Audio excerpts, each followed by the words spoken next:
எல்லாருக்கும் வணக்கம்.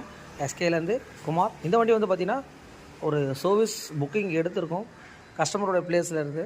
வண்டியை பார்த்தீங்கன்னாலே தெரியும் என்ன கண்டிஷனாக இருக்குதுன்னு சொல்லிட்டு. ரொம்ப நாளாக வண்டியை வந்து வெஹிக்கிள் கொஞ்சம் யூஸ் பண்ணாமல் விட்டுட்டாங்க. வண்டியோட கண்டிஷன் என்ன ஏதுன்றதை கண்டிப்பாக லைவாக செக் பண்ணுங்கள். இந்த கஸ்டமர்லாம் வந்து பார்த்திங்கன்னா இவரும் கிட்டத்தட்ட வந்து பார்த்திங்கன்னா 3 to 4 இயர்ஸாக ஆல்ரெடி நம்ம சேனல்லே வந்து பார்த்திங்கன்னா நம்ம கண்டிப்பாக வீடியோஸ்லாம் போட்டிருப்போம் இந்த மாதிரி சர்வீஸ் பண்ணலான்னு சொல்லிட்டு. இப்போ கொஞ்ச நாளாக வந்து பார்த்திங்கன்னா அவருடைய கொஞ்சம் யூஸ் பண்ணாமல் வெஹிக்கிளை விட்டுட்டார். இந்த வண்டியை தான் வந்து பார்த்திங்கன்னா நம்ம சர்வீஸ் இப்போ எடுக்கிறோம். எவ்வளோ ஓடி இருக்குது இந்த வண்டி அப்படின்னு பார்த்தீங்கன்னா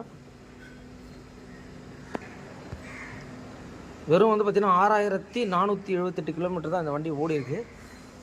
இந்த வண்டி அவர் கஸ்டமர் A to Z பக்காவாக நீட்டாக பண்ணி கொடுங்க அப்படின்ற மாதிரி இந்த கஸ்டமர் நம்மக்கிட்ட சொல்லிட்டாரு. நம்மளும் அந்த வண்டியை பிக்கப் எடுக்கிறோம். கண்டிப்பாக இந்த வண்டியை எடுத்துகிட்டு என்ன ஏதுன்றதை அப்டேட் பண்ணுறேன். நம்ம சேனலை ஃபஸ்ட் டைம் பார்க்குற மாதிரி இருந்தால் கண்டிப்பாக ஷேர், லைக், கமெண்ட். தேங்க்யூ.